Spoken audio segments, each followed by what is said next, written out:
nga po yung anak ni Tatang, mga ka-birds. Yan. Yan po yung anak ni, ano yan. Oh shit, not good.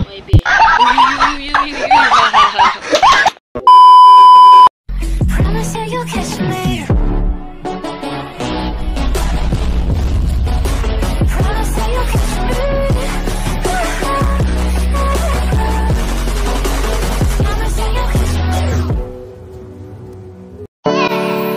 What's up sa inyo mga ka-birds? So, ito na nga po ang inaabangan yung part 2 ng ating vlog dito sa loft.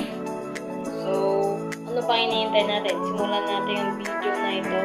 At huwag nyo na rin pong kalimutan mag-subscribe sa aking channel.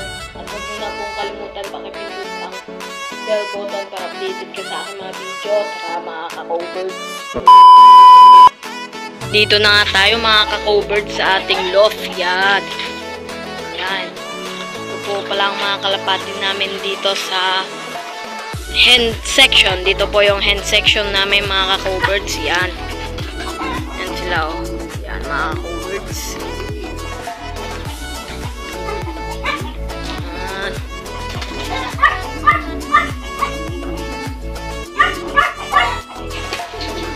Dito naman po ang ating cock section mga ka-birds. Yan po ang ating cock section. Yan. Dito nga po pala. Yan po, pinataasan nga dito yung cock section kasi hanggang dito lang po nung hindi pa pinapataasan, hanggang dito siya eh mga ka-birds. Yan, kumanda nga mga ka-birds. Yan yung cock section natin mga ka-birds. Yan.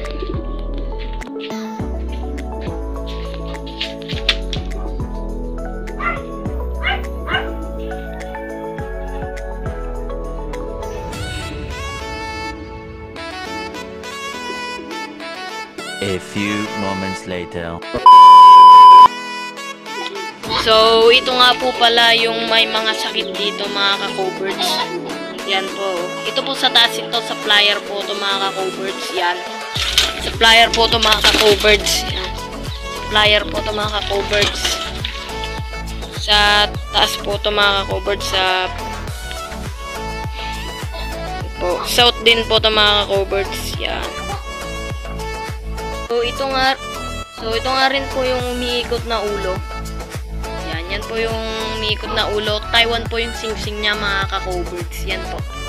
Yan po siya. Umiikot po yung ulo niyan eh. Hindi ko nga po alam eh. Gumaling na po yan, tapos bigla na lang po umiikot yung ulo niya. Ito naman po tayo. Ito po yung dalawang sibong. Yan yung YB. Ito po yung dalawang YB. Yan po. And seat po nito ay DHPC, young bird. Yan mga ka-birds. Yan po. Ito po yung dalawang YB. Ito nga po pala ay anak ni PBM Black. Yan. Ito po yung anak ni PBM Black. Ito po yung anak niya. Yan. Ito po yung anak niya mga ka-birds. Diba? Ang ganda mga ka-birds. Kaso lang po, may sip-on. Pero gumagaling naman na po mga ka-birds. Yan. And next naman po tayo dito. Hindi ko po ito kilala eh. Basta nilagay na lang po dito ito eh. Yan. Nilagay na lang po dito ito eh. Ito naman po, sa taas naman to mga ka-birds. Yan. Sa taas po to, sabi ng uncle ko, bigla na lang daw lumubo yung ilong neto eh. Lumubo po tong ilong neto eh. Siguro, naipit na dun yung mga sipon.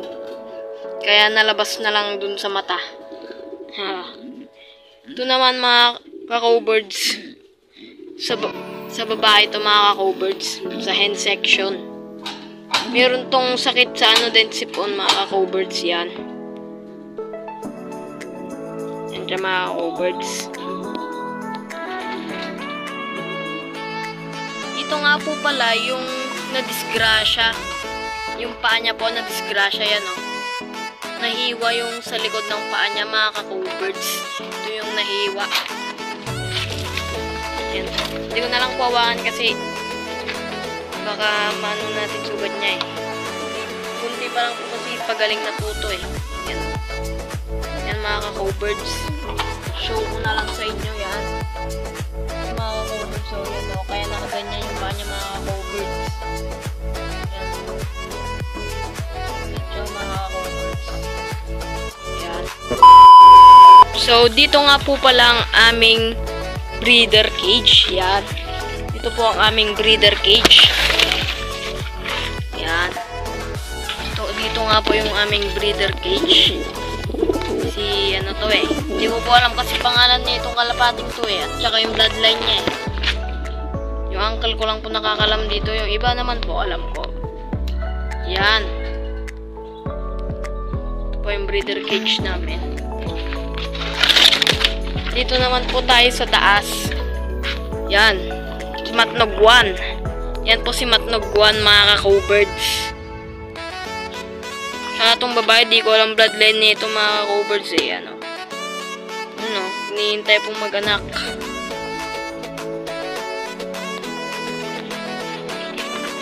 Dito naman po tayo. Yan. Si Lady Bastin. Yan po, si Lady Bastin yan, mga ka-cowbirds. Di ko po alam bloodline ng lalaking to eh. Dito naman tayo sa ano, ba mga ka-cowbirds. Yan. Ito naman po yung mga YB. Kukunin naman to ng taga ano ata eh. Ito naman tayo yan. Hindi pa nga ito nag-itlog mga ka-cowbirds. Hinihintay yan mga ka-cowbirds. Oh. Yan, hindi pa nag-itlog to eh. Yan. Mga ka-cowbirds. Hindi ko rin alam linyahan nito mga ka-cowbirds eh. And dito naman tayo mga ka-cowbirds. Yan. Hindi ko rin po alam kasi linyahan nito mga to eh. Kaya showbird na lang tayo dito mga ka-cowbirds. Dito. Para ma-show ka nila. Aha. Yan mga ka-cowbirds oh. Diba? Mga ka-cowbirds. Ganda rin mga kalpati dito ni Mr. Bastin. Ito naman po si ano. Ito po yung nakuha dun kila Sir Randy Tan. Yan, shout out sa'yo Sir Randy Tan. At yun nga po, may YB na silang anak. Yan. Nakuha ito dun kila Sir Randy Tan, mga ka-cowbirds. Yan po. And dito naman po tayo kila Tatang. Meron na rin pong YB. Yan. Yan po sila Tatang. Mga ka-cowbirds. O, diba? Yan po yung YB nila mga ka-cowbirds. O. Yun o, diba? Nanunuka shit, po mga not good. ka-cowbirds. Panis. Yun. Dito nga po pala tayo kay City Soy. City Soy, mga ka-cowbirds. Yan po, oh. Yan. Galing po to kay Sir Bench Season. Shout out sa inyo.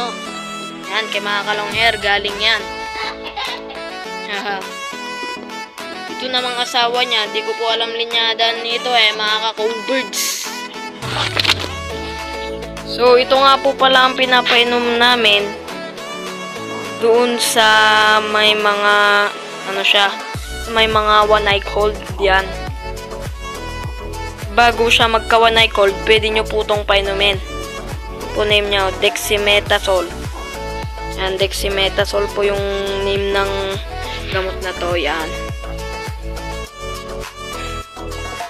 Yan o. And dito naman po ang Super Halo na ginagamit namin tuwing Lunes and Merkoles at Sabado at Linggo. Yan nga po palang ginagamit namin. Ito nga po pala yung itsura niya mga ka-cowbirds. Ganyan po itsura niya mga ka-cowbirds. Yan. Ganyan siya mga ka-cowbirds yung itsura niya. Ito itsura ng Super Halo mga ka-cowbirds. Pwede nyo rin po itong mabili kay Mr. Bastin. Gawa niya po yan mga ka-cowbirds. Pwede nyo po sa kanyang mabili yan. So, ito nga po palang pinapakain namin. Yan. Mix. Ito nga po pala yung pinapakain namin mga ka-birds sa taas, sa flyer. Yan nga po pala pinapakain namin. And sa pagdadating naman po ang mga flyer, yung tinatawag naming pasalubong. Yan po yung pasalubong. Yan po yung pag nagkarera po kami, yan po yung ginagamit namin. And sa mga sibong naman po, ito naman po yung ginagamit namin sa mga sibong. Yan. Protein nila yan, mga ka-birds. And sa mga breeder naman po mga ka-birds, ito naman po pa yung mga ginagamit namin. Yan po yung ginagamit namin mga ka-birds. Yan.